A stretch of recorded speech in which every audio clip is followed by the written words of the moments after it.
ভারতীয় সিনেমার কিছু সুপারস্টার তাদের দুর্দান্ত অভিনয়ের পাশাপাশি একটি অসাধারণ শাকাহারী জীবনধারা নিয়ে বিশ্বব্যাপী প্রশংসা পাচ্ছেন। এই শাকাহারী সুপারস্টারদের আকর্ষণীয় জীবনধারা আপনাকে মুগ্ধ করে দেবে। আলিয়া ভাট, শাকাহারের রানী, ফিটনেসের প্রতীক আলিয়া ভাট তাদের অভিনয় দক্ষতা দিয়ে হৃদয় জয় করেছেন, কিন্তু তার শাকাহারী জীবনধারাও তাকে একজন অনুপ্রেরণা রূপমূর্তি বানিয়েছে। আলিয়া মাংস থেকে সম্পূর্ণ দূরে থেকে তার জীবন যাপনকে স্বাস্থ্যকর এবং পরিবেশ বান্ধব রাখেন। এই জীবনধারা তাকে অসাধারণ ফিটনেস এবং মানসিক শান্তি দেয়, যা তার প্রতিটি রোলের পেছনে প্রতিফলিত হয়। আনুশকা শর্মা, পশুপ্রেম ও পরিবেশ রক্ষার প্রতীক। আনুশকা শর্মা এবং তার স্বামী বিরাট কোহলি একসঙ্গে শাকাহারী জীবন যাপনের মাধ্যমে পশু অধিকার এবং পরিবেশ রক্ষার জন্য কণ্ঠ তোলেন। আনুশকার এই জীবনধারা তাকে সুস্থ, সুন্দর ও দায়িত্বশীল ব্যক্তিত্ব হিসেবে গড়ে তুলেছে, একটি অনুপ্রেরণা হিসেবে যা তার ফ্যানদের মধ্যে ছড়িয়ে পড়ছে। শ্রদ্ধা কাপুর, শাকাহারী জীবনের জাদুকরী পরিবর্তন। শ্রদ্ধা তার মুখরোচক অভিনয়ের পাশাপাশি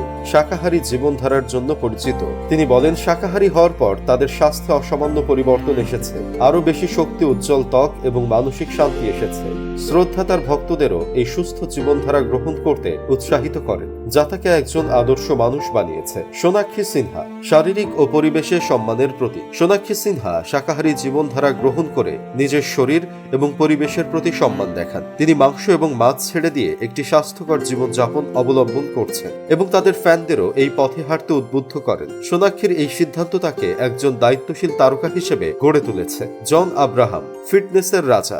জন আব্রাহাম শুধু তাদের অভিনয় ও ফিটনেসের জন্য নয়, একজন কঠোর শাকাহারী হিসেবেও পরিচিত। তিনি মনে করেন শাকাহারী জীবনধারা স্বাস্থ্য এবং পরিবেশের জন্য অত্যন্ত উপকারী এবং তার অসাধারণ শারীরিক শক্তি এবং ফিটনেস বজায় রাখতে শাকাহারী খাবার গ্রহণ করেন এবং তার ভক্তদেরও এই পথে যেতে অনুপ্রেরণা দেন।